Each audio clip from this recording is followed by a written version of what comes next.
If you're a Spider-Man fan, you must have pulled your pants down before starting this game, hoping to have the vibrating power of Spider-Man's full swing run through your crack, only to be sitting there 10 minutes later all floppy and dry. Because after the first mission, you realize that in half of the main story, you aren't even playing as the main hero, but as his weird neck ex-girlfriend and some random black dude who learns to hide from the police and steal stuff.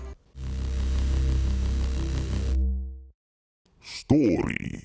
When you play as Spider-Man, you mostly swing around from one part of the map to the other just to activate repetitive Ubisoft-inspired side quests and main story missions where you play as the boring sidekicks. In the first 5 missions of the game, 2 of them you don't play as Spider-Man. The rest are about Peter Parker finding a place to sleep while his aunt works at a homeless shelter. Talk about convenience. Or irony? But this made me wonder. Somewhere there's an alternate universe hero called Spider-Bum who shoots crack needles out of his arms. Just a random thought. You can feel the woke fingers of a consultant running through the hairs of the story, not completely shaping it into a blue hairstyle, but just enough to leave the smell of dry bumhole fingering lingering behind. Like when they do the thing where the male hero has to look weak in front of the strong wham and ouch, my fragile toxic male ego. Later in the game, there's this prison set piece, and I am convinced that if they started the game from there, I might have had a totally different opinion of the story. It would cut out a lot of the sidekick crap, and from there, the further you get into the story, the more, dare I say, based it gets. You even hear it in the dialogue. Peter will say some old school Spidey stuff now and then, and there's even this wholesome part between Mary Jane and him after he saves her in the end. Crazy! You're amazing.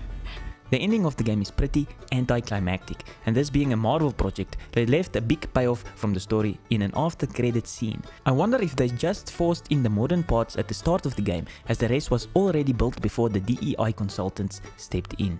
I absolutely dislike the characters in this. MJ probably looks like a dude underneath all of the clothes. Even with that said, I wish there was a side mission where Spidey gets some ginger punani. But no, and the relationship building cutscenes and dialogue are cringe. It's teenage relationship bullshit. It's like Peter is fucking 16. Please say no, please say no. If you compare this version of Spider-Man to the Batman Arkham games, Batman is such a toxic male and I love it. If Spider-Man had 10% of the toxic manliness of Batman, it would have made Peter's character a lot better. Gameplay. The feeling I get when I play Spider-Wank is the same feeling I got from playing Ratchet & Clank Rip Apart. It feels like some aspects of the game were created by experienced people, but other stuff was done by the interns. Ubisoft could have sneaked in their logo over Insomniac's and no one would have batted an eye. The IGN review rating might have gone up though. This is the same type of open world gameplay that you would see in an Assassin's Creed or Watch Dogs game.